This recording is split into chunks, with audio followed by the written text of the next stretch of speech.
अकादमी में पूर्व 10 वर्षों से बहुत अच्छा काम किया और आप हमारे ट्रेनिंग प्रोग्राम जो कि छाओ के लिए विशेष रूप से हम लोगों ने निर्मित किया था, इसमें गुरु सिंह पद्मश्री संगीत नाटक अकादमी अवॉर्डी, तो हम महाराज भाग्य है कि हम सब के लिए knowledge is the essence of life, so we all will be benefited today and I'm sure this series दीक्षा जिसको हम लोगों ने संगीत नाटक अकादमी की तरफ से कथक में, कुरियाटम में, कुछ नृत्य में, पट्रिया में, तो आज हमारा सौभाग्य है कि छऊ विधा में हमारे साथ श्री शरस्थर आचार्य जी वरिष्ठ गुरु हमारे साथ सम्मिलित हैं और हम आप सबको फिर एक बार पुनः संगीत नाटक अकादमी परिवार की ओर से, अपनी ओर से भैया आपको हम हार्दिक स्वागत करते हैं और संगीत नाटक अकादमी परिवार की ओर से सारे व्यूअर्स और फॉलोअर्स की तरफ से मैं ये अपना सौभाग्य मानती हूँ कि आपका हार्दिक स्वागत है इस सत्र में और मुझे पूरा विश्वास है कि 7 दिन के इस हमारे सत्र में सभी बहुत लोग जो कि वाकई इच्छुक हैं नृत्य के हर विधा के लिए, क्योंकि छऊ तो उसकी एक तरह की बैकबोन है, तो सभी लाभान्वित होंगे। इन्हीं चंद शब्दों के साथ मैं राजू जी का भी स्वागत करती हूँ। राजू जी आप प्लीज गुरु जी का परिचय दें ताकि हमारे व्यूअर्स फॉलोअर्स और जान सके और उसके बाद हम गुरु जी को कहेंगे कि आप अपना सत्र प्रारंभ करें। इसके साथ ही मैं आप सबसे आज्ञा लेती हूँ और ज्यादा समय ना लेते हुए आपका पुनः स्वागत करते हुए नमस्कार। हार्दिक नमस्कार। आज हमारे साथ जुड़े हैं देश के जाने माने छऊ के वरिष्ठ गुरु एवं कलाकार श्री शशधर आचार्य जी।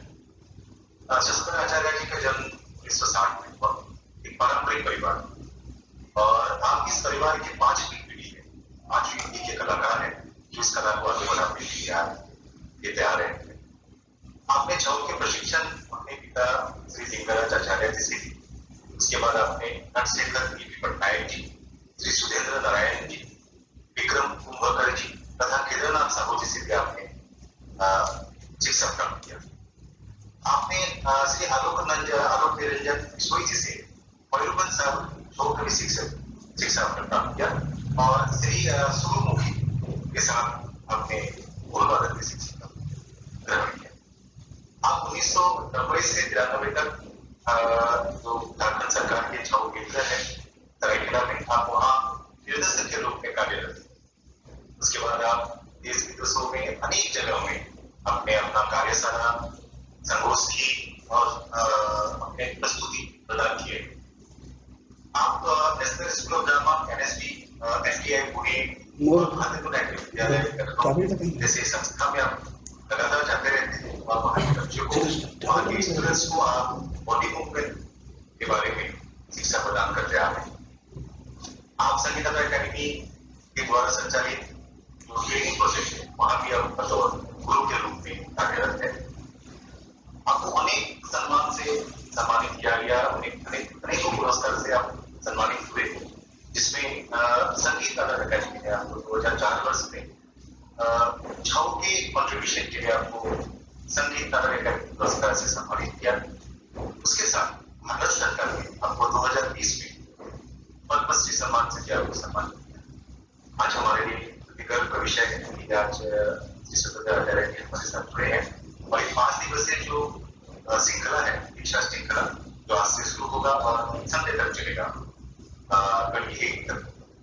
और हम चाहेंगे भैया आप इस कार्यशाला और क्लास को आगे बढ़ाएं और जितने भी हमारे दर्शक जुड़ेंगे, ऐसे मॉर्निंग सेशन में जूम में है और शाम को फेसबुक लाइव होगा और बहुत बच्चे इंतजार कर रहे हैं कि आपसे शिक्षा ग्रहण करें, क्योंकि आपने उसका में बहुत जगह आपने वर्कशॉप दिए है और बच्चे को बहुत अच्छे से सिखाया है आपने। और कई लोगों का फोन भी आ रहा है कि आप इस क्लास के लिए अटेंड करने के लिए बेचैन है, तो आपसे आग्रह करते हुए आप क्लास शुरू करें और आपके साथ जितने भी सहयोगी कलाकार हैं आप सभी का बहुत बहुत स्वागत करते हैं। आज इस पास आप लोग 5 दिन के लिए हमारे साथ जुड़े रहेंगे और हमारे बच्चे को सिखाते रहेंगे और भैया आपसे अनुरोध करते हैं आप इस क्लास को धन्यवाद। नमस्कार। इस कोरोना की घोर संकट की घड़ी में संगीत नाटक अकादमी, मिनिस्ट्री ऑफ कल्चर और छऊ केंद्र चंदन की तत्वावधान में यह आयोजित दीक्षा यानी कि शिक्षा की सीरीज में आप सभी का मैं स्वागत करता हूं। मैं अपनी विधा को किस तरह से सीखा और मैं अपनी विधा को किस तरह से बच्चों को सिखाता हूं, ये मैं 5 दिन के अंदर में आपको बताऊंगा। तो आज शुरुआत की जो सेशन है, इस सेशन में मैं आपको थोड़ा सा पीछे ले चलता हूं, क्योंकि अगर मैं थोड़ी सी बैकग्राउंड दे दूंगा तो इजी होगा आपको समझने के लिए और आगे करने के लिए। पहले देखा गया है, क्या मैं देखा हूं, खुद भी सीखा हूं उसी तरह से। पहले हमारे छऊ नृत्य में केवल गुरु लोग थ्रू प्रीलिमिनरी आइटम्स सिखाते थे।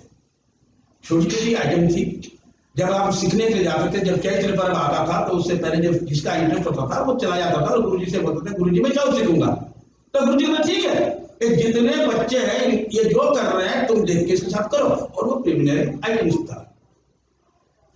हम तक उसी तरह से चला और जिस तरह से अपने आप में गुरुओं की शिक्षा थी, अपनी गुरु जिस ढंग से हमको शिक्षा दे रहे थे, मैंने पहला गुरु मेरे पिताजी बचपन से मैं घर में सीखा हूं। उसके बाद नरशंकर बनबेरी पटनायक जी से सीखा, उसके बाद केदारनाथ साहू जी से सीखा, विक्रम कुमकार जी से सीखा, और लास्ट में राजा के बेटे सुधींद्र नाथ सिंह मेरे आखिरी गुरु थे। इन 5 गुरुओं की शिक्षा पद्धति को लेकर जब मैं संपूर्ण शिक्षा प्राप्त खत्म कर लिया, मतलब संपूर्ण तो कभी होता नहीं जिंदगी में, इनके बाद जितना सीखना था मैंने सीखने के बाद जब मैं अपने आप में काम करने की कोशिश करा तो मेरे दिमाग में आया कि मैं सरायकला में तो काम नहीं करूंगा, मैं बाहर काम करूंगा। तो मैं एक बच्चे को किस तरह से सिखाऊंगा। तो सबसे पहले मुझे पहली बार फेलोशिप मिला जिसपे मैंने किया कि टीचिंग मैथोडोलॉजी इन सरायकला छऊ, ये सब्जेक्ट के ऊपर मैंने अपना रिसर्च वर्क काम किया। उन दौरान मैंने क्या किया कि जितने गुरुओं की जो शिक्षा पद्धति थी उनको मिलाकर मैंने अपनी टीचिंग की एक लाइन, एक टीचिंग की मैथोडोलॉजी मैंने खुद तैयार करी। और वो रिसर्च के दौरान सारे गुरुओं की टीचिंग मैथोडोलॉजी को समावेश कर एक मेथोडोलॉजी मैंने बनाया, जिसपे मैं आज तक पिछले 25 वर्षों से बच्चों को उसी ढंग से सिखाते आ रहा हूं।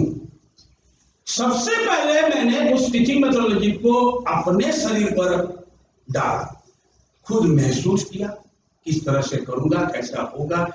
1 के बाद 2, 2 के बाद 3, क्रोनोलॉजी में लाया, एक पद्धति बनाया।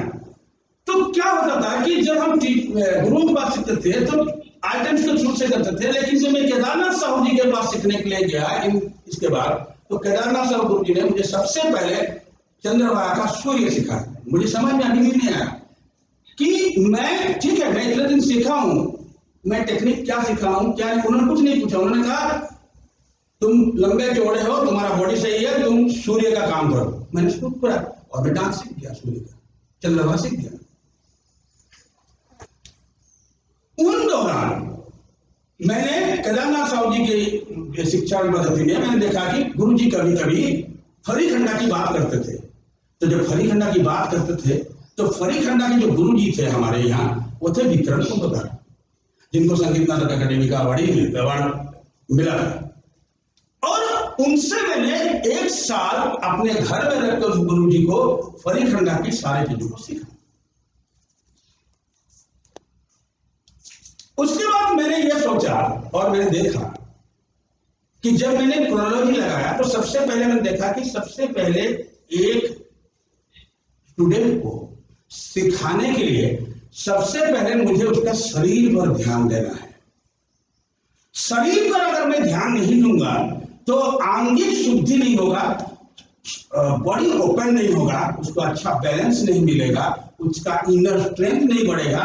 तो मैंने एक्सरसाइज के रूप में हमारे टेक्निक के अंदर की चीजों को लेकर मैंने 1 by 1 करना शुरू किया। दूसरा चीज, शुरुआत, जैसे हर नृत्य को प्रेजेंट करने के लिए, प्रस्तुत करने के लिए एक तरीका होता है, एक मार्गम होती है।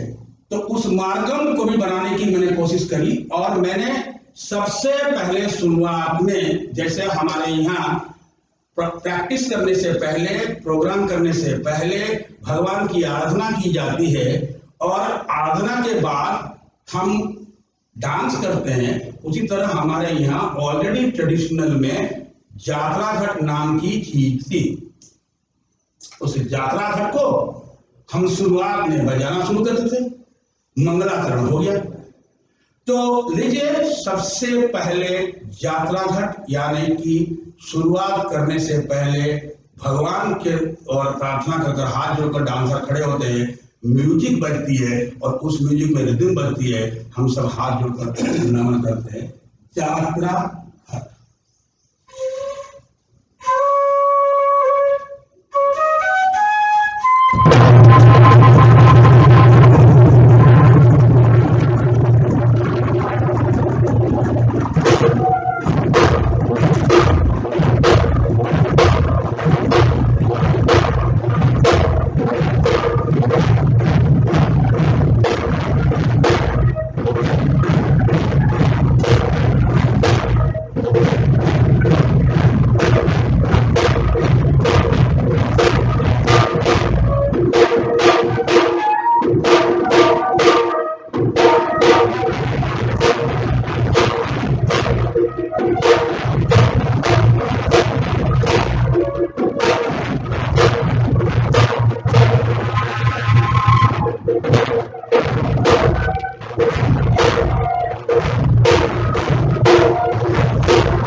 मैं ये देखता था कि जब शुरुआत में यात्रा घट चलती थी और यात्रा घट में हम हाथ जोड़कर दिन में डांसर सब खड़े हो जाते थे, डांस करने से पहले या प्रैक्टिस करने से पहले, तो मुझे ऐसा लगता था कि ये जो चीज है, ये चीज ऐसा है कि मन और शरीर को एकत्र कर, क्योंकि हम डांस करने जा रहे हैं, प्रैक्टिस करने जा रहे हैं, तो शरीर और मन ये दोनों को एकत्र कर और अपनी मन की शुद्धिकरण कर हम नृत्य की ओर और प्रैक्टिस की ओर आगे बढ़ते हैं, क्योंकि हम साधक हैं।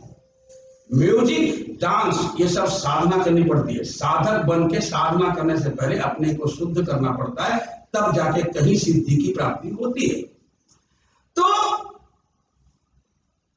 मैंने क्या सोचा कि जब शरीर, छऊ को माना जाता है कि छऊ बेस्ड ऑन आंगिका अभिनय है और आंगिक अभिनय को तैयार करने के लिए शरीर को चलाना जरूरी है। शरीर की अंग प्रत्यंग उपांग जितनी है उन सबको जागृत करना पड़ता है, और जब जागृत करना पड़ता है तभी जाके तो शरीर चलने लगता है। जब शरीर चलने लगता है तब मन स्थिर होती है और मन चलने लगता है, तब कहीं दोनों की सम्मिश्रण से नृत्य होता है।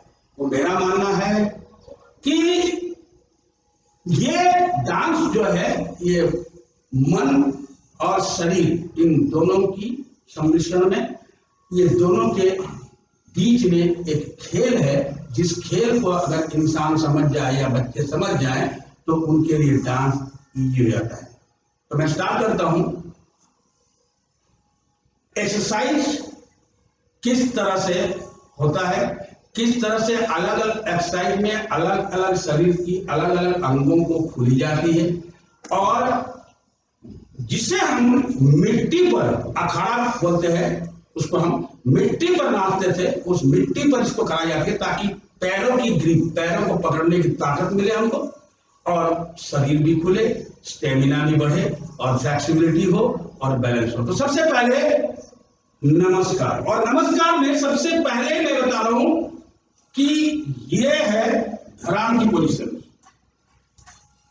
और इस धरान से ये खुलने के बाद ये हुआ ठाणी, और ठाणी के बाद फिर आगे वाला चाली, फिर जाके सभा प्रणाम ऑडियंस के लिए, गुरु प्रणाम, भूमि प्रणाम, इष्ट देव प्रणाम। 1 2 3 गो।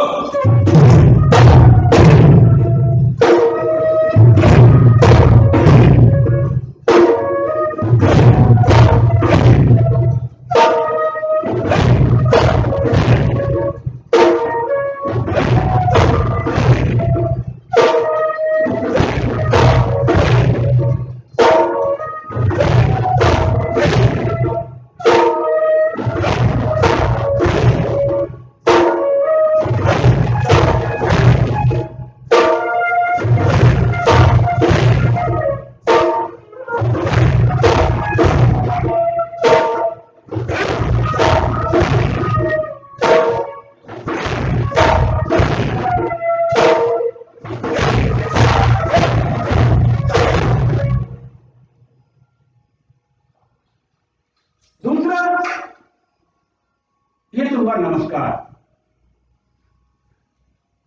सभा प्रणाम, गुरु प्रणाम, भूमि प्रणाम जिसके ऊपर नाचते हैं, और इष्ट देव जो हमारे भगवान है। इस प्रणाम के बाद शरीर को किस तरह से गठन की जाएगी, यानी कि शरीर को किस तरह डांस के योग्य बनाई जाएगी, उसका कुछ व्यायाम है, जो व्यायाम को मैं आपको दिखाना चाहता हूं। 1 नंबर जो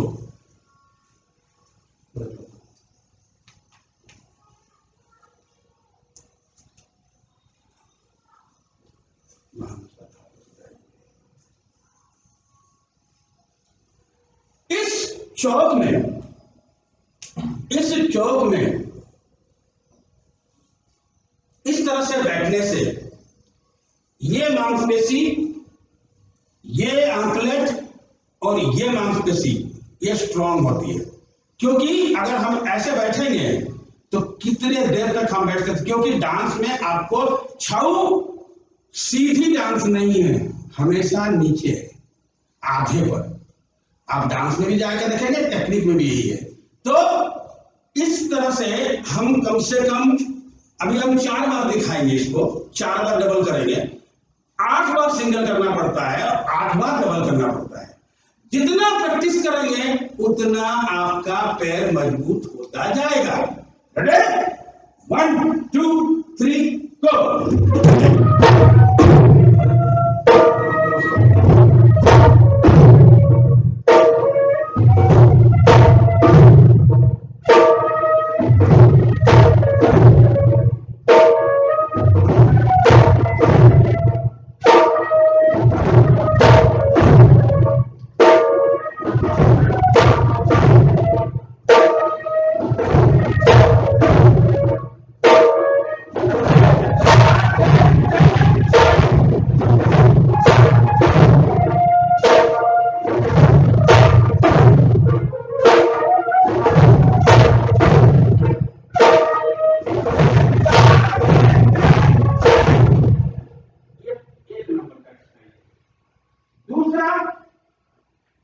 चौक में रहकर पूरी बॉडी को सीधी रखकर एक पैर से इसको यहां तोलना, यानी कि पूरी बॉडी पे आपका कंट्रोल आ जाएगा। Ready 1 2 3 start.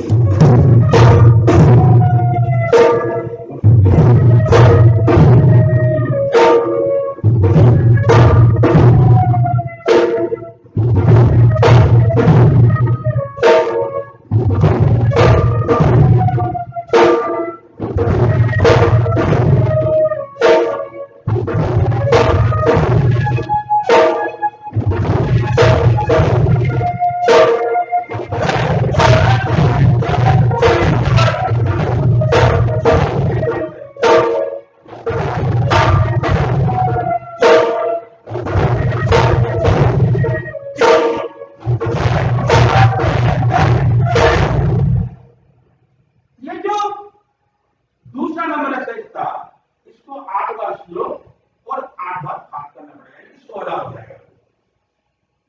दूसरे एक्सरसाइज के बाद तीसरी एक्सरसाइज जो है, ये चौक का बड़ा चौक है और आपका ये वाला जो ज्वाइंट है बीच का दोनों का, इसको करना है और एक पैर में आपका पूरा स्ट्रेस पड़ता है।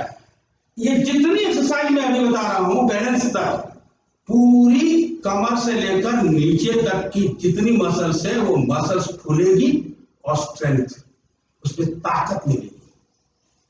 थर्ड नंबर,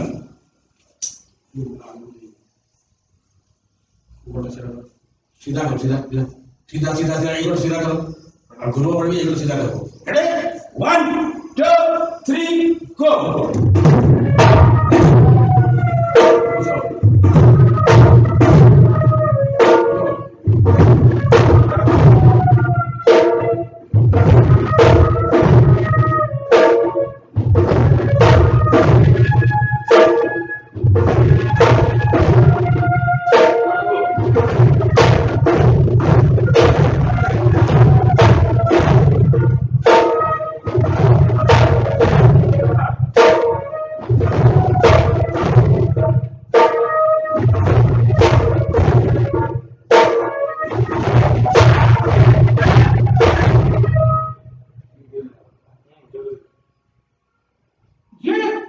एक्सरसाइज के बाद अगेन एक पैर में दूसरी पैर को उठाकर पूरे बॉडी को बैलेंस कर पूरी एक सर्कल लगाना मुझे जो कर उसको करने का, अगेन पूरी बॉडी को एक पैर में तोड़ने का है।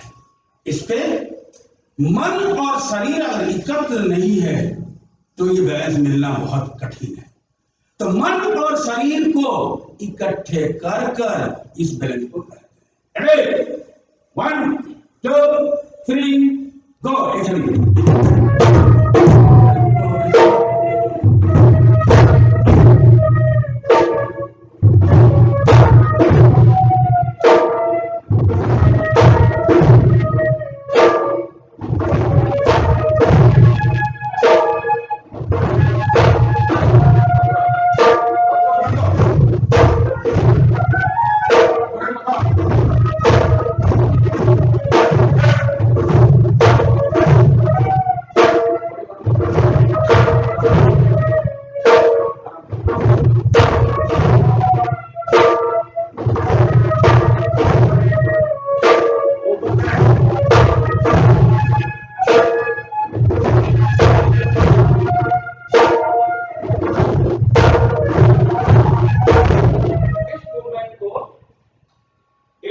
पूरा घुमाकर झुककर वापस लेके पूरा करके झुककर और फिर जाके घुमाकर और इसको रखना होता है।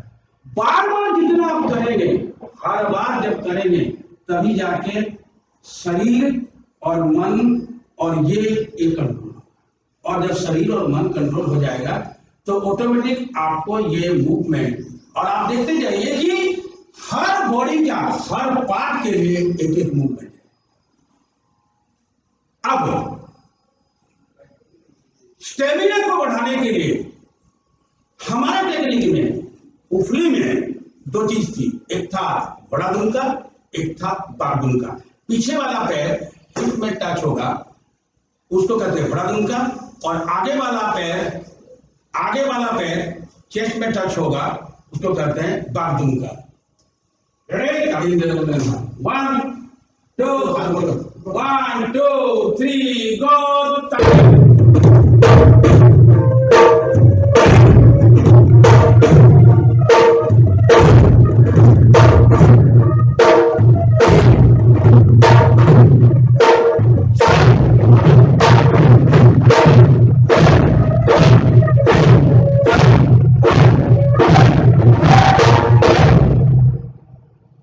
ये था घोड़ा घूम का। अब आएगा बाघ घूम का।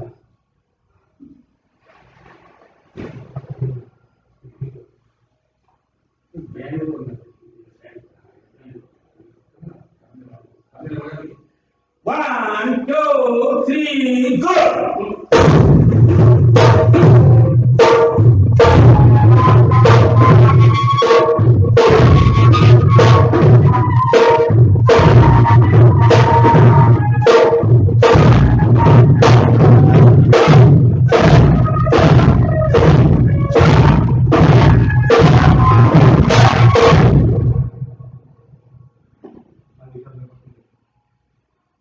इस जंप के बाद ऑटोमेटिक जब आप 8 बार स्लो में करेंगे, 16 बार फास्ट में करेंगे, एक दिन करेंगे, 2 दिन करेंगे, 3 दिन करेंगे, चौथा दिन करेंगे, 5वां दिन करेंगे, आपकी सांस की कंट्रोल ऑटोमेटिक हो जाएगी और बॉडी की एक लाइन बनेगी सीधी स्ट्रेट। क्योंकि डांसर के लिए ढीला बॉडी नहीं चाहिए, क्योंकि हमारे ट्रेडिशन में कहा जाता है कमर बंद बांधने के बाद कमर को कसना। कमर को कसना मतलब कमर हमारे गुरु लोग कहते थे कोस रखी कि नाचू, मतलब कि बॉडी में एक बार इसको बांध दिए कमर बंद को तो बॉडी अपने आप में स्ट्रेट है। लेकिन जहां हमको चलाना पड़ता है, अगर मूवमेंट हमको बदलना है वो मूवमेंट बदलेगी।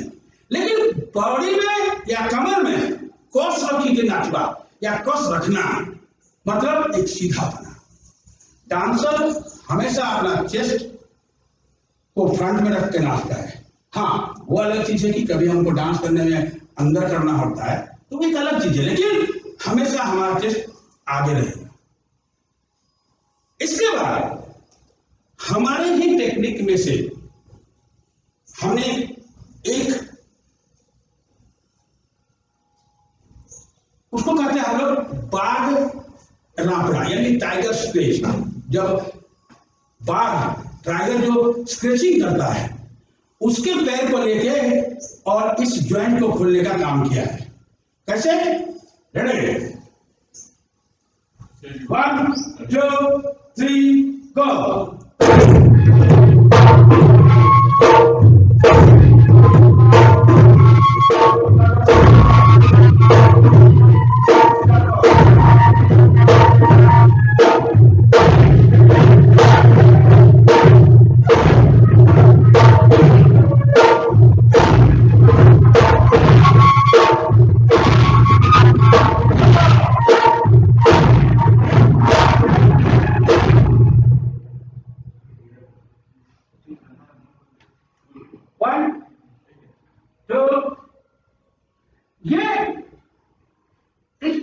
जब हम 8 बार करते हैं, 16 बार करते हैं तो हमें जमीन से उठने की ताकत मिलती है, जमीन पे बैठने की ताकत मिलती है। ये सारे ताकतों का खेल है। छऊ नृत्य में अगर आप ताकत नहीं लगाएंगे तो इन ताकतों की बहुत मुसीबत में पड़ते हैं। ताकत अर्जित करना पड़ेगा और स्ट्रेंथेबल करना पड़ेगा। अगर स्ट्रेंथ नहीं मिलेगा तो बहुत मुश्किल होता है। तो स्ट्रेंथ को बढ़ाने के लिए ये जितनी एक्सरसाइज है, जंप, ये करी जाती है। इसके बाद एक हमारे ही टेक्निक में से उफली में से लिया है, उसको कहते हैं अंतमुड़ा। अंतमुड़ा का काम क्या है? नीचे से आप पूरी ऊपर तक देखेंगे, जब जितने एक्सरसाइज है शरीर, पहले पैर को स्ट्रेंथ करना है, नी को करना है, थाई को करना है, अब कमर का काम। कैसे? अंतमुड़ा।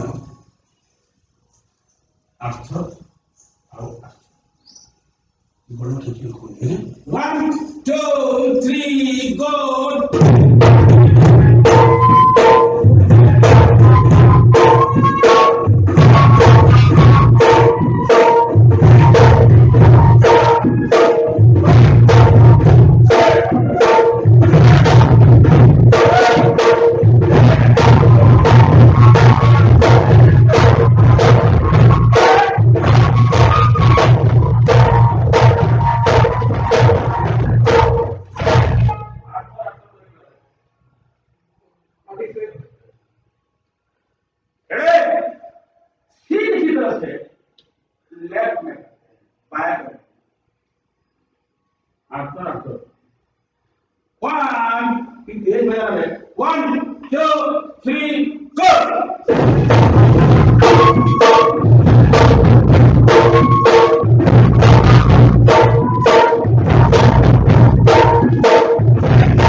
एक जंप। ये जितनी एक्सरसाइज है, हर एक्सरसाइज को हम दिनों दिन बढ़ाते जाते हैं। आज 2 बार किए, कल 4 बार, परसों 6 बार, 8 बार, 10 बार, 12 बार, 14 बार, 16 बार। जितना आप एक्सरसाइज को करेंगे उतना आपकी बॉडी खुलेगी। तो इसको बोलते हैं पुला पाछुड़ा, हमारे टेक्निक में है, उसको कहते हैं उफली है पुला पाछुड़ा। रेडी, 1 2 3 गो।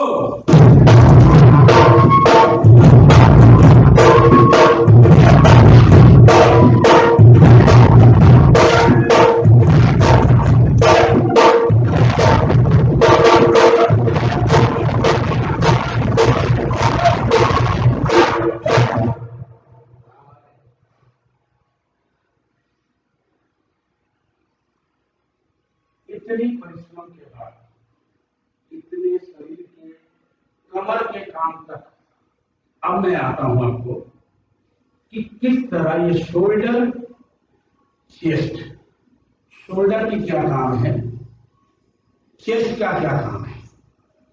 क्योंकि छऊ नृत्य में चमक के लिए शोल्डर की बहुत आवश्यकता है, शोल्डर की और चेस्ट का भी।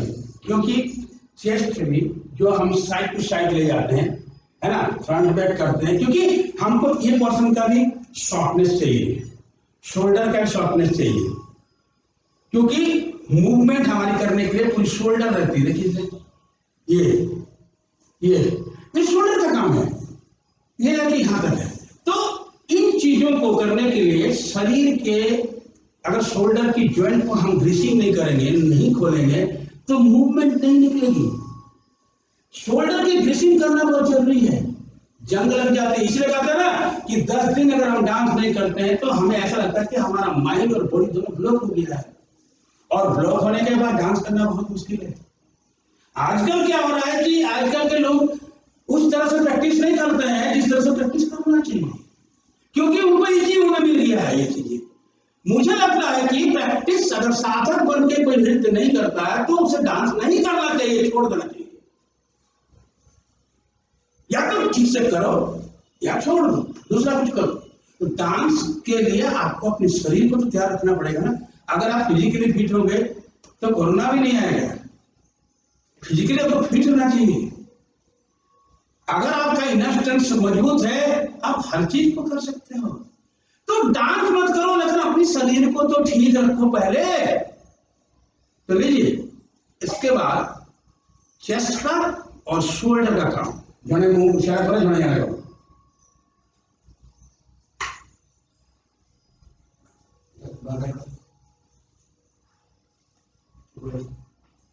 One, 2, 3, go!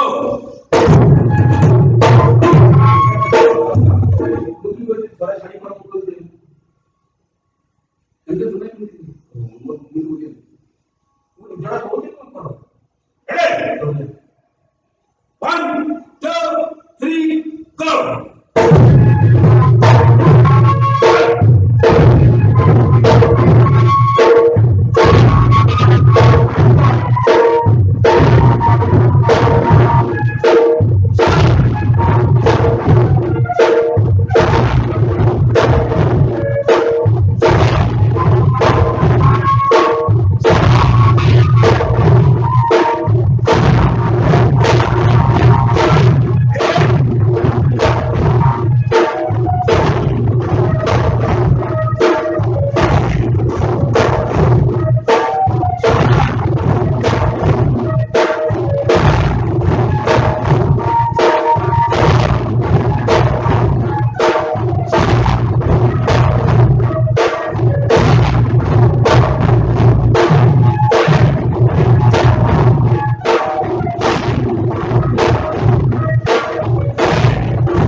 इस मूवमेंट के बाद एक्चुअली ये मूवमेंट जो था शरीर और पैरों का, ये कहीं से भी टेढ़ा होने का नहीं है, ये सीधा है, स्ट्रेट मूवमेंट। और साइड टू साइड जट मारना है, ये कम यहां से नहीं हिलेगा, ये हिलने से पोक की ओर भागता है। यह चेस्ट का काम है ये। और मैं यही रहूंगा चौक में, दम होना चाहिए। इस बैग में दम नहीं होगा तो आप चौक में नहीं बैठ सकते हैं। ये और यहाँ ये क्लियर होना चाहिए, चारों बिल्कुल क्लियर होना चाहिए। इसलिए 16, 32, 36, 38, 40 कितने बार भी कर सकते हैं। जब करेंगे तभी होगा, नहीं करेंगे जिंदगी भर नहीं होगा, बॉडी को खोलना पड़ेगा। इसलिए इसके बाद जो है वो भ्रमरी है। एक सर्कल 16 में, दूसरी सर्कल 16 में, तीसरी सर्कल 8 में, चौथी सर्कल 8 में, 5 4 में, 6 4 में, 2 2 2 2। रेडी, स्लो, छोटे हाथ का पैर, पिछले हाथ दबाओ, दबाओ। 1 2, पास में रखो, ओढ़ा तेरे बैलेंस हो जाएगा, दूर नहीं बढ़ो, कम चेष्टा होगा। 1 2 3 गो।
इस पे हम आपको 4 स्पीड दिखाए, पहले स्लो 16 में, फिर दूसरा 8 में, फिर 4 में, फिर 2 2 2 और 2 4।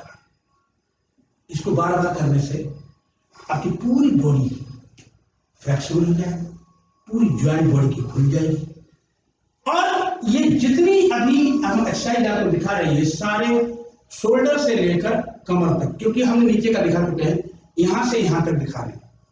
अब इसका भी काम है और गर्दन का भी काम है, नेक मूवमेंट, क्योंकि मुखौटे पहनते हैं और मुखौटे पहनने के बाद गर्दन को चलाना बहुत जरूरी है। ग्रीवाभेद अगर आता है तब मुखौटे कुछ कहता है, अगर ग्रीवाभेद नहीं आता है तो मुखौटे को बोलना बहुत मुश्किल होता है। शारीरिक अंग भंगिमा और ग्रीवाभेद से मुखौटा एक्सप्रेस करता है। वो मूवमेंट तो है, उस मूवमेंट तो शुरुआत से ही मुखौटे को देखते हुए, ध्यान करते हुए एक्सरसाइज को भी मैंने क्रोनोलॉजी में बैठाया है। तो लीजिए एक्सरसाइज जो बॉडी, शोल्डर और गर्दन, ये तीनों इन्वॉल्व है इसमें। एक मिनट को हाथ लगाओ, उठाओ, कान करो पूरे उठाओ, आओ ये घोटा झुकेगी उसके बाद 1 2 3 गो।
इसका मतलब होता है कि ध्यान से करने के बाद अगर आप सीधा रखते हैं तो आपको ये बैलेंस नहीं देगा, इसको ऐसा करना पड़ेगा और ये पूरी बॉडी मेरा यहाँ रख जाएगी, यहाँ से उठेगी और ये बॉडी में जाएगी। इसके बाद एक आखिरी एक्सरसाइज, इस एक्सरसाइज में चेस्ट का, नी का, गर्दन का जितना हमने काम किया इन सबको मिलाकर एक मूवमेंट तैयार होता है। एक बॉडी से वेव निकालनी है, एक बॉडी से लहर निकालनी है। रेडी? 1 2 3 गो।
ये सारे एक्सरसाइज हम लोग प्रैक्टिस करने से पहले हमेशा करते हैं, हमेशा प्रैक्टिस करने से पहले हम करते हैं एक्सरसाइज को।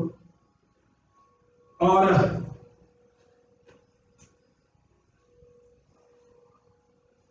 ऐसा नहीं कि कभी कभार करना है, डेली नाचने से पहले ये जितनी एक्सरसाइज है ये 20-22 मिनट की एक्सरसाइज है। कंटिन्यूअसली जब हम करते हैं तो 20-22 मिनट में खत्म हो जाती है और 20-22 मिनट की एक्सरसाइज करने के बाद जाके हम कहीं टेक्निक की ओर आगे बढ़ते हैं,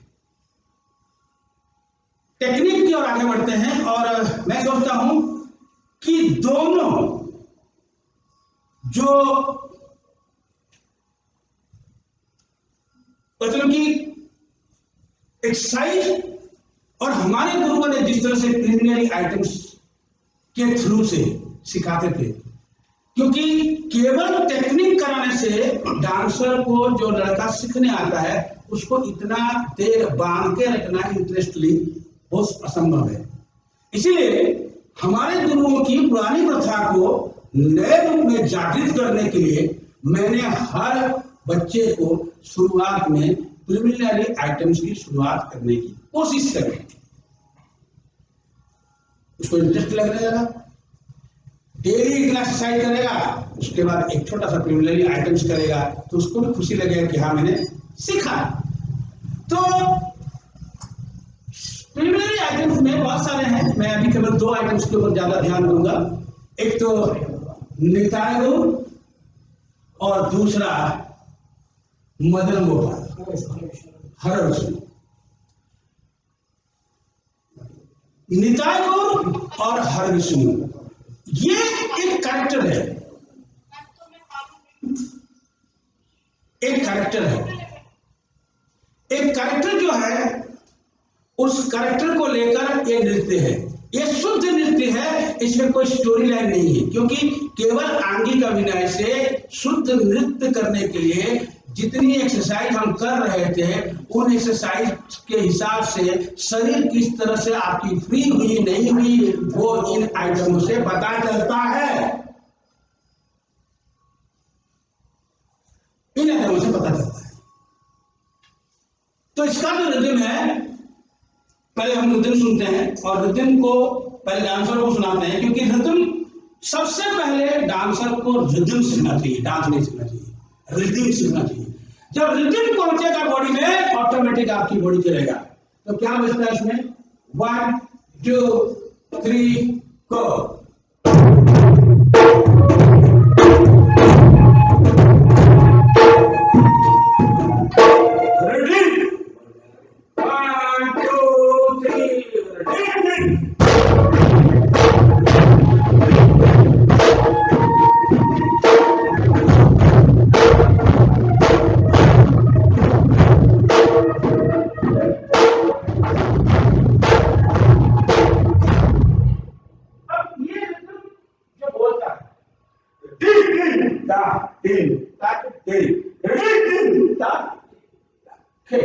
तो शरीर और पैर को किस ढंग से चलाया जाता है? तो सुन लो, 1 2 3 गो।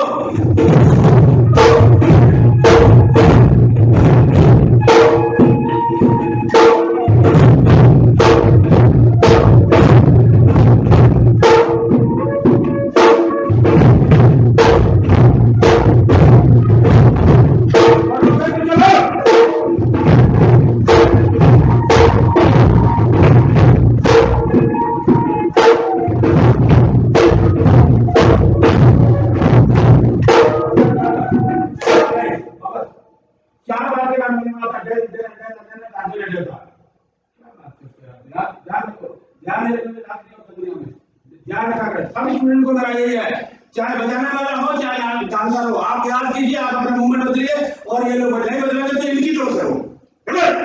1 2 3 रेडी।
में बॉडी को घूमने का,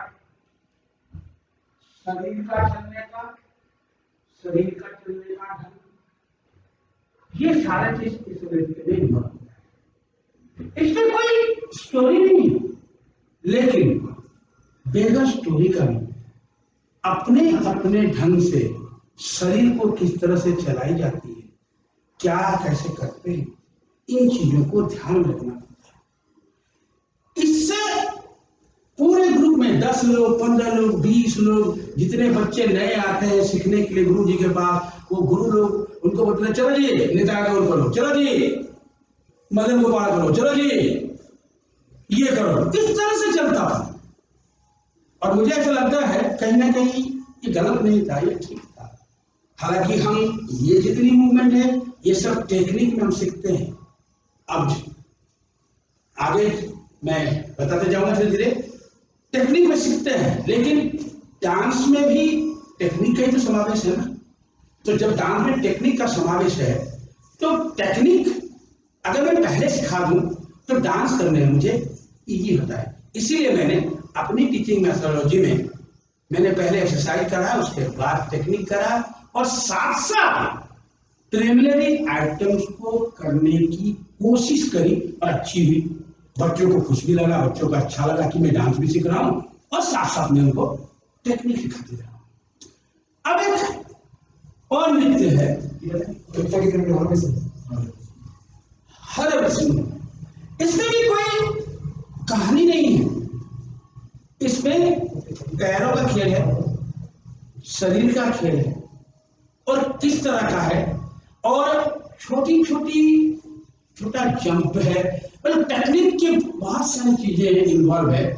जब मैं टेक्निक करूंगा तो इसकी रेफरेंस बताऊंगा आपको, आगे चलकर जब फरीखंड का काम करूंगा इसकी रेफरेंस बताऊं कि ये कौन सा चीज था जो डांस में था, पहले हमको सिखाते थे और बाद में हम टेक्निक के रूप में जानेंगे। मैंने इजाजत की और गुरुओं से सीखने के बाद मैंने इसको क्रोनोलॉजी में लगाया, 1 2 3 4 ABCD अल्फाबेट बनाया।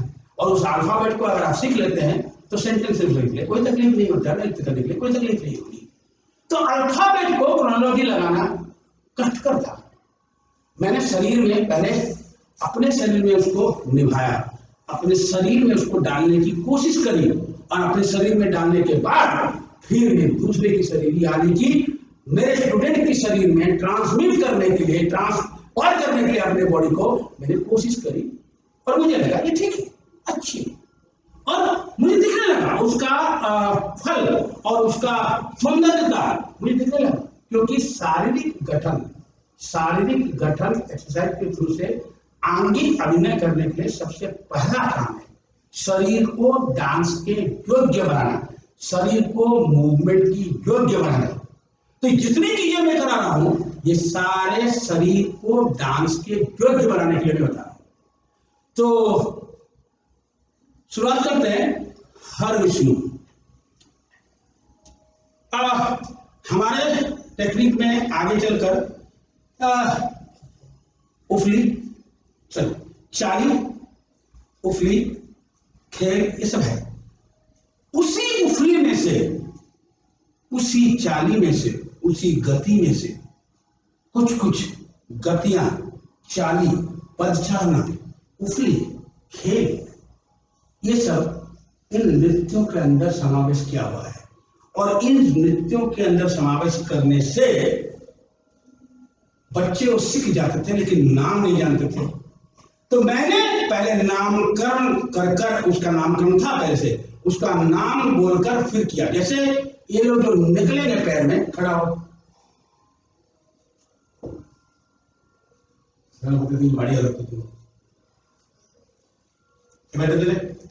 बड़ी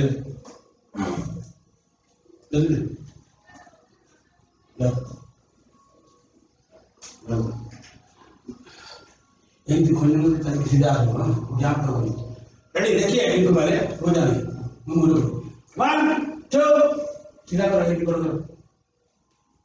एमती करो, 1 2 3 गो, तीता घी तेरे खेते, रुको। इसको कहते हैं खंजन गति, खंजन पक्षी की गति। संजन पक्षी ऐसे चलता है। तो अरे 1 2 3 गो। तीता घी तेरे खेते, ये आ रहा है। अब ये पद चालना का, क्योंकि पैर का जब मैं काम बताऊंगा तो पैर के काम में एक पद चालना आएगा। 1 2 3 गो, या गो।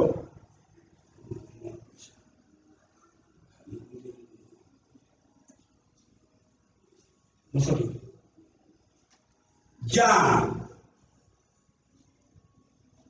तो अब नहीं ताड़ कोई पूरा करो, ध्यान दीजिए।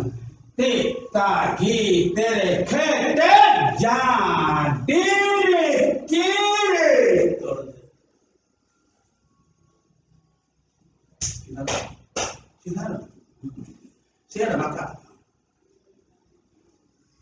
जा इस पोजीशन में आने के लिए, इस पोजीशन में रुकने के लिए आपको पैरों में स्ट्रेंथ चाहिए। अगर पैर में स्ट्रेंथ नहीं है, जो एक्सरसाइज हमने कराया है वो एक्सरसाइज अगर आप करेंगे तो यहाँ जितना देर चाहे हम रुक सकते हैं। 1 2 3 गो। चलो का बोलो ना, हाँ बोलो,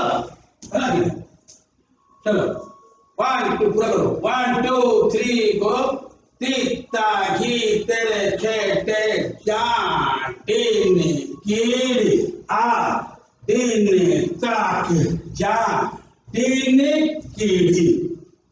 ये पहला मूवमेंट है। दूसरा मूवमेंट है ये जो पैर ये लोग करेंगे, ये हमारा जो उफली है उसको कहते हैं एड़ी बाजा, रेडी बाजा।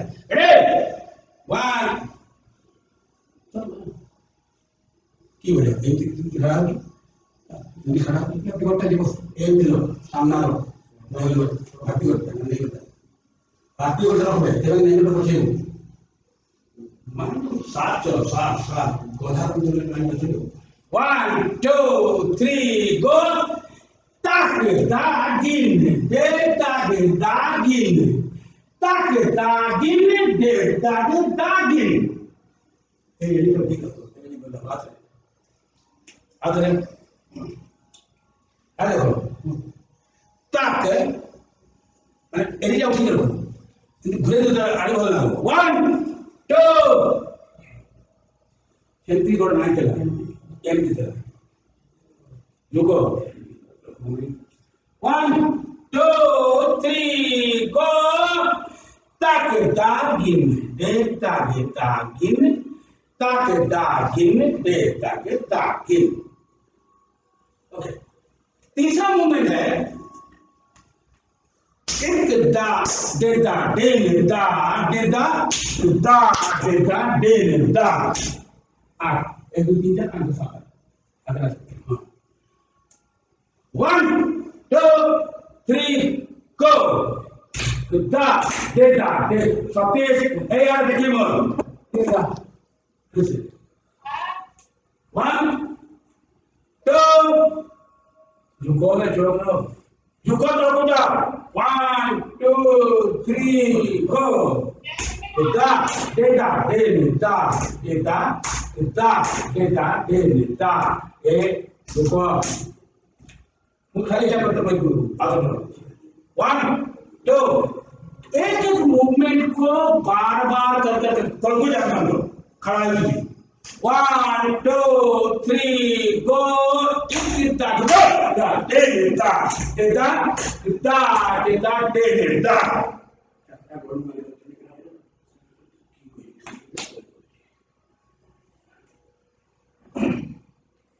फिर इसके बाद वाला मूवमेंट ग्रीन ताक जिन ताक ताक भैया। रेडी चलो रहोगे। 1 2 3 गो। ग्रीन ताक भैया, ग्रीन ताक भैया।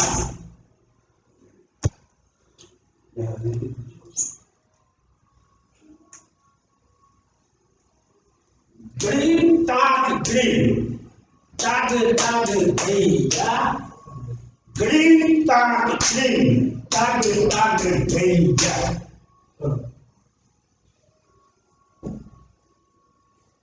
1 2 3 go।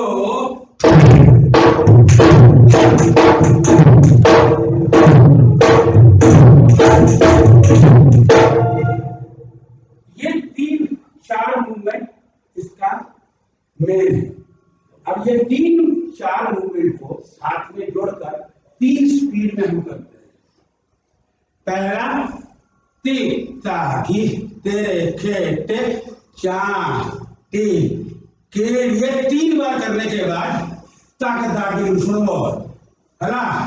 इसका सेकंड स्पीड चार तीन केड़े डे ताके चार तीन केड़े टिक ताकी करेंगे 3 बार के बाद ताक तागी स्पीड से थोड़ा लास्ट स्पीड हो लास्ट तक दूसरा करो स्पीड का ताकि तेरे के जा दे ताकि जा दे लास्ट तक दूसरा है ना। काम से जब दिन ताकि ताकि करो ना हैं बोलो चलो दूर 1 2 1 2 3 go।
और एक ये हर विषय, इसको कई लोग तित्ता की तरकट भी बोलते हैं और तित्ता की तरकट ताल के नाम से पड़ा है।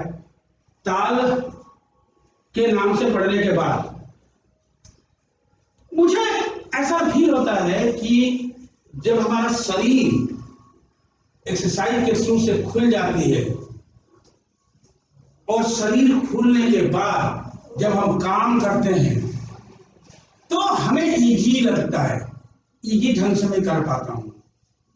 तो जैसे आपको मैं एक चीज दिखाता हूँ कि हमने इन एक्सरसाइज को करने के बाद हमारे पैर में इतना स्ट्रेंथ आ गई है, या मन की शक्ति से मैं पैर को कितना दूर तक होल्ड करता हूँ, और हर शरीर की हर अंग को एक अलग अलग ढंग से कैसे मैं चलाता हूँ। जैसे अब देखा सीधे बजे पर 1 2 3 मैंने चौक बनाया और इस चौक में बैठने की कोशिश करी कई देर तक। 1 2 3 गो।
शौक में 5 मिनट 10 मिनट 15 मिनट शौक में बैठते हैं तो आपकी बॉडी, आपकी पैरों की स्ट्रेंथ 4 गुना बढ़ जाती है।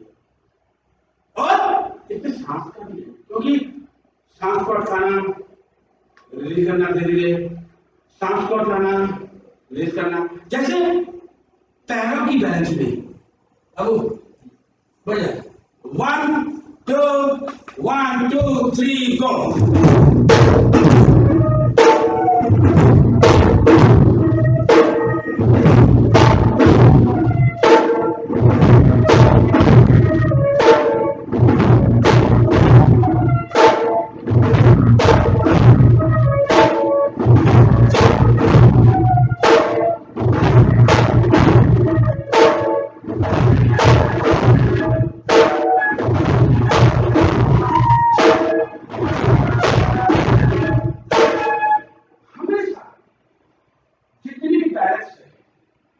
और इन चीजों को जितना हम करते हैं, इसको बार बार जब हम करते हैं प्रयास 10 बार 20 बार 30 बार, तब जाके कहीं ना कहीं हमारे बॉडी में बैलेंस आती है।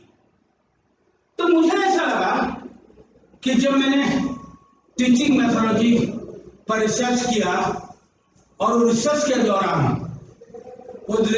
दौरान हर एक चीज मेरे बॉडी में, मेरे अलग अलग अंगों में काम किया, और उसी काम को मैंने एक एक स्टूडेंट के ऊपर अप्लाई किया, और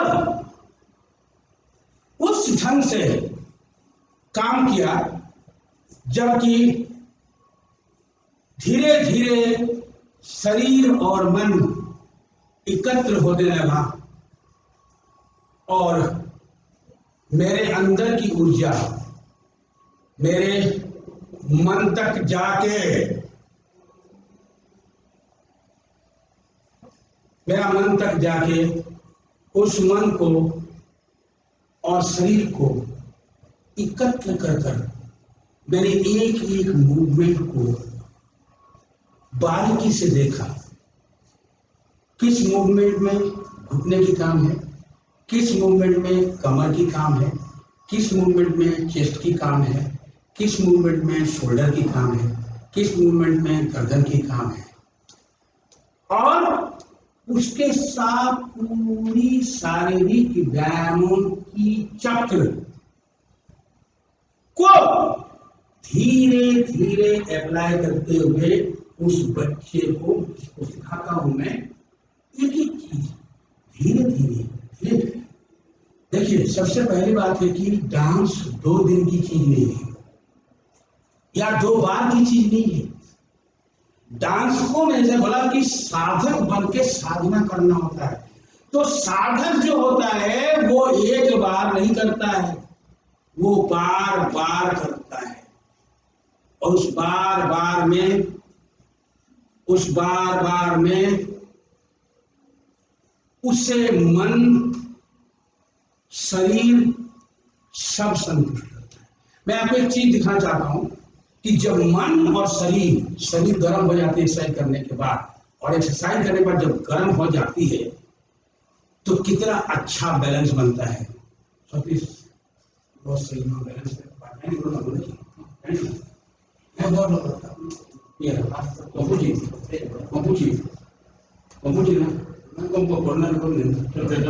चलो आप बोलो Dane good you need to talk about what's up ya lo tadi de ta e ta e da de ne ta ur da de ta de ne ta. Hey, 1 2 3 go.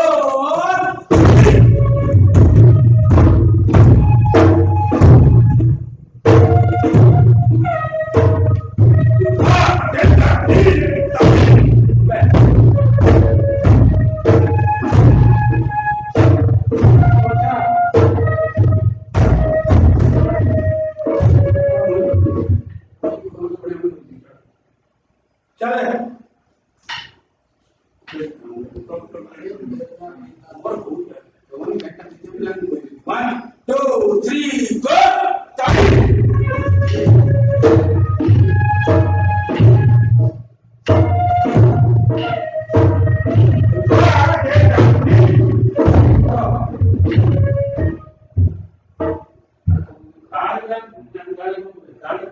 One, two, three, go!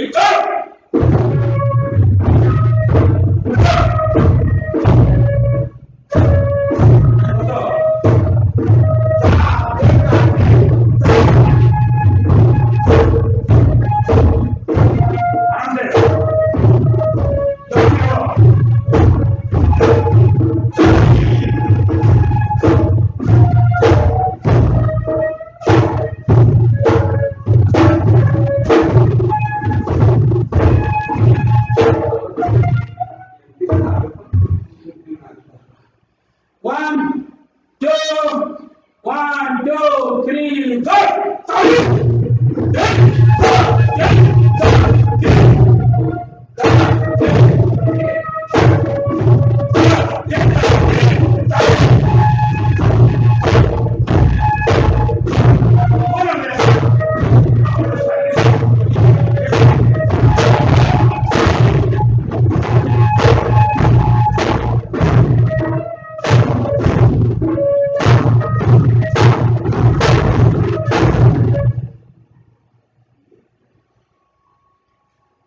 कितने चीज करने के बाद जिसको 16 में करते हैं हम लोग, 8 में करते हैं, 4 में करते हैं, 2 में करते हैं और 1 में करते हैं। करते नहीं है तो क्या कहां से होगा? करना पड़ेगा और बार बार करना पड़ेगा।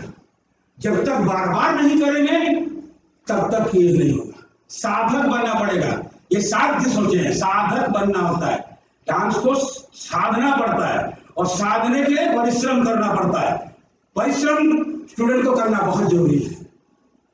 जब तक फिजिकली कोई काम नहीं करेगा, जिद्द नहीं बचेगा तो मूवमेंट नहीं होने वाला है, निकलेगा नहीं शरीर से और जवाब दे देगा। ठीक इसी तरह से जब डांस के मूवमेंट में हम कराते थे, ऐसे एक गोटा ठीक के लोकल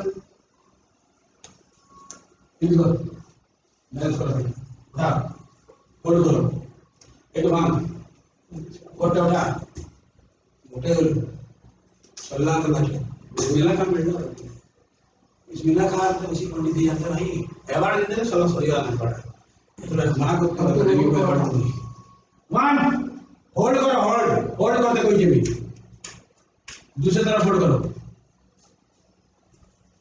होल्ड हिलना डुलना बंद करो, हाँ,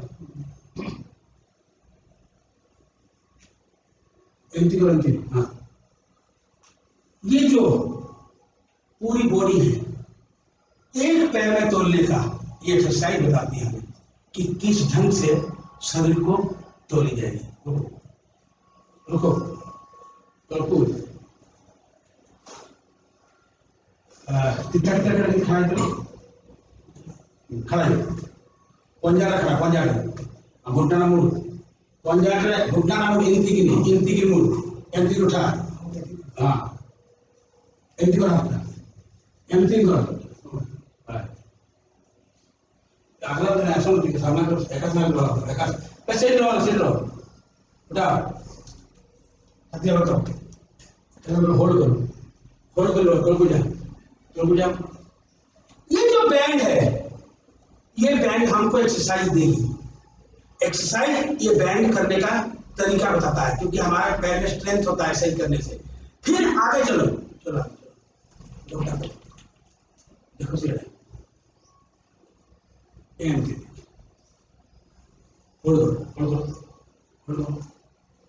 गुड़ उठाओ आई गोटे तो बुझो एक गोटे तो कोर में होल्ड करो। ये जो शारीरिक भंगिमा है तो हो जा क्या करो जा कोरोना का बहुत खाई दरा हमको क्या खाया ना इंसान को खाई दीजिए छोड़ काम तो नहीं कर ले तो फटकी को साथ झेड़े भाई चलो करो रेडी 1 2 3 गो होल्ड सांस अपन के रोको आपने देखो इस डबल करो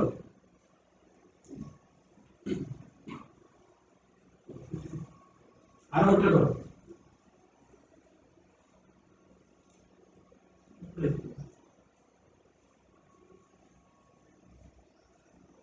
तो बड़े पेशेंट में ठीक नहीं आपको करो बट्टा हाँ जो ये जो पोजीशन है इस पोजीशन को ये त्रिभंग का है क्योंकि कृष्ण का है त्रिभंग है।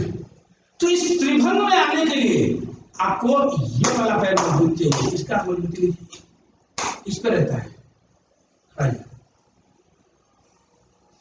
क्योंकि ये जो मजबूती है ये मजबूती हमें एक्सरसाइज देती है।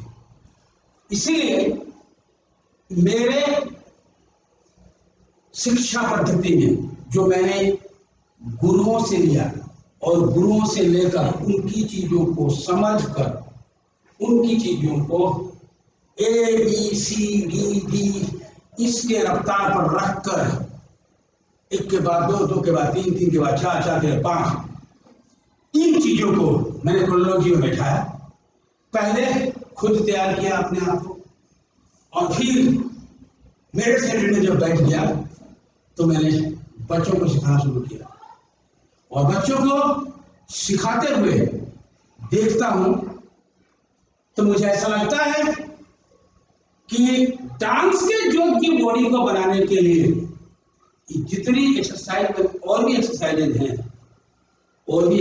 हैं 4-5 जो मैं कराता हूं और उस एक्सरसाइज से उनकी बॉडी फ्री हो जाती है खुल जाती है उनके अंग प्रत्यंग और उपांग सब खुल जाता है और खुलने के बाद उनके माइंड भी खुलता है मस्तिष्क भी क्योंकि जितना आप एक्सरसाइज करोगे उतना स्मरण शक्ति बढ़ेगी मेमोरी पावर आपको याद रहेगा आप भूलोगे नहीं।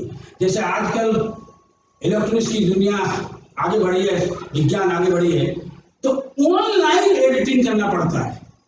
पहले क्या होता था कि म्यूजिक लाइव बजती थी फिर भी हम कहाँ काट करना है कहाँ जाना है कर रहे लेकिन अब इतना ब्रेन को तेज चलाना पड़ता है कि कहाँ मुझे एडिट करना है वो मुझे पता लगना चाहिए और उस पते से मैं इसको करता हूँ कि मेरा और मन बताता है कि अगर पैर यहाँ है तो मन वहां है अगर पैर यहाँ है तो मेरा बॉडी ऑटोमेटिक झुकेगा। ये आपको करने की जरूरत नहीं है अगर आप एक्सरसाइज करे होगे तो बॉडी ऑटोमेटिक जाएगा ऑटोमेटिक आएगा ऑटोमेटिक कमर चलेगा, किसी चीज की जरूरत नहीं पड़ेगी, ऑटोमेटिक हिप चलेगा। तो पूरी चीजों को देखते हुए मुझे ऐसा लगता है कि दोनों तरह की शिक्षा पद्धति को मिलाकर जब मैंने तैयार किया तो बच्चों को इंटरेस्ट भी लगा, बच्चे अपनी इंटरेस्ट से सीखने भी लगे। और सबसे बड़ी चीज है कि बच्चे जब सीखने लगे तो सबसे पहले मेरा शिक्षा पद्धति में एक और चीज मैंने ऐड किया कि हर दिन उनको रिदमिक स्ट्रक्चर का बारे में बताना और रिदमिक स्ट्रक्चर को सिखाना। ये दो डांस हमने किया। इसको मैं ताली मारकर ताल को इनको बताता हूँ, ये ताली मार के मेरे को बताएंगे। दिन दागिन तक दिन दागिन तक दिन रेडी। मैं पहले बताऊंगा 1 1 2 3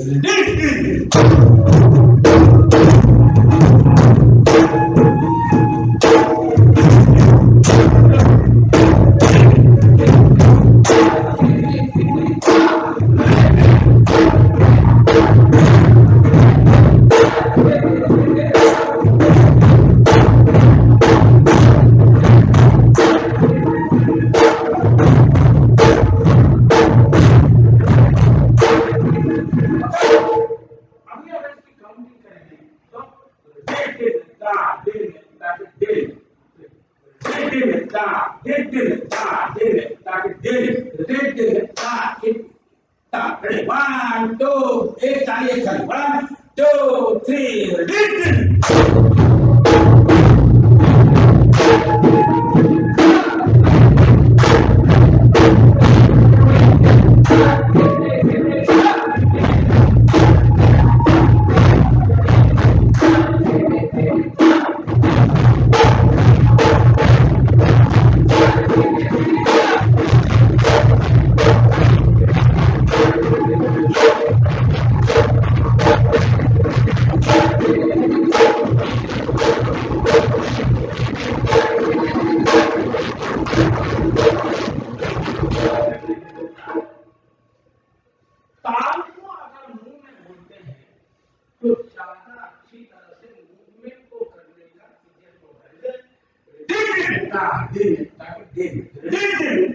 बॉडी और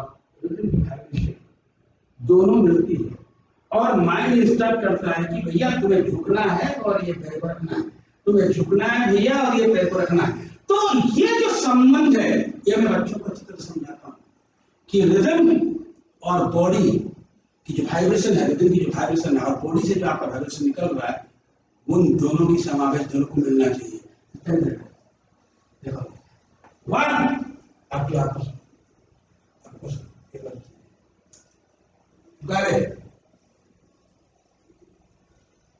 बाबू मत गए गीते लेके 1 पूरा हो जाओ 1 2 3 गो।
एक एक रिदम, चाहे वो एक्सरसाइज करने हो, चाहे वो डांस करने हो, हर रिदम को सिखाया जाता है। उसके बाद मैं कोशिश करता हूं कि इस दौरान उनकी ट्रेनिंग ढोल में और नगाड़ा में भी होना चाहिए।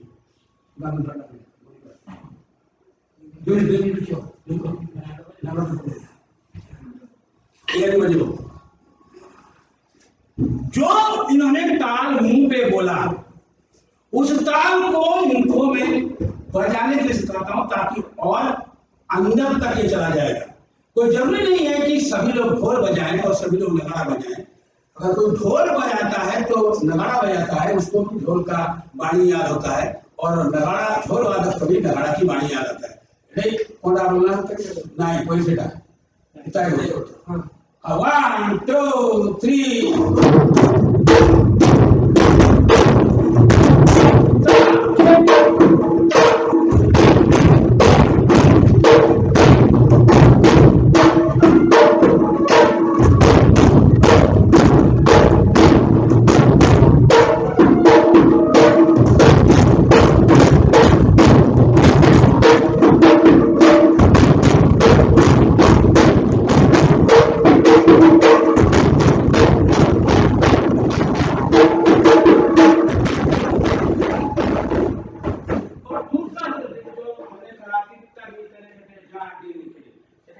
One, two, three, go.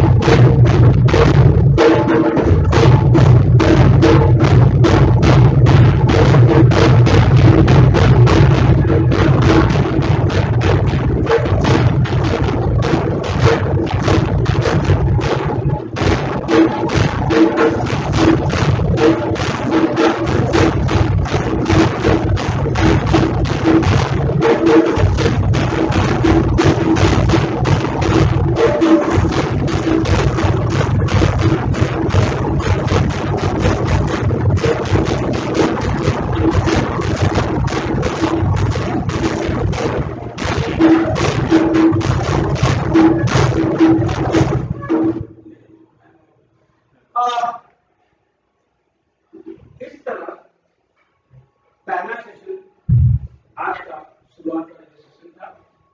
केवल शारीरिक शरीर को नृत्य के योग्य बनाने के लिए, टेक्निक के सीखने की योग्य बनाने के लिए, और साथ साथ दोनों पद्धति, पुरानी पद्धति और नई, जो मैंने इजाद करके अपने क्रोनोलॉजी में बैठाया, और दोनों टेक्निक को मैं बता रहा हूं कि कैसे आइटम शुरू में बताते थे और कैसे हमने एक्सरसाइज करने के बाद कराया।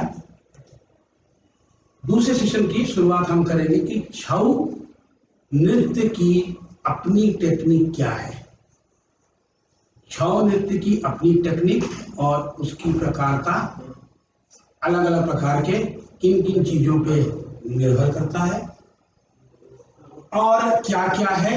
एक एक सेशन में एक एक पार्ट को मैं बताते जाऊंगा, एक एक चीजों को बताते जाऊंगा, क्योंकि छऊ की जो मेन टेक्निक है उसे कहते हैं फरी खंडा, फरी सिर खंडा तलवार।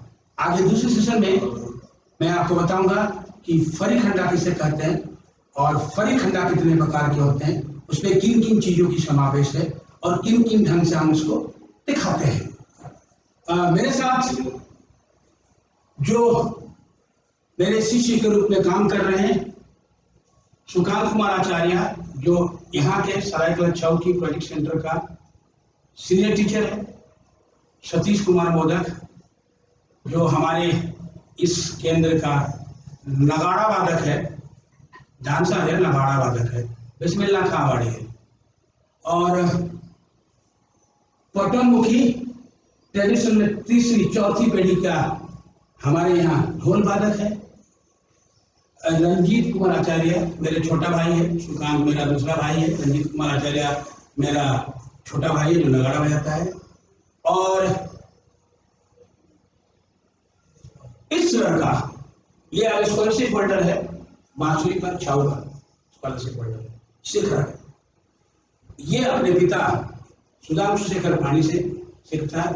इसका नाम है दिनेश कुमार पानी। नया लड़का है, भूल चूक कोई बात नहीं है, प्रयास कर रहा है, प्रयत्न कर रहा है, स्टूडेंट है, एक ना एक दिन जरूर अच्छा काम करेगा, मेरा उम्मीद है। नमस्कार।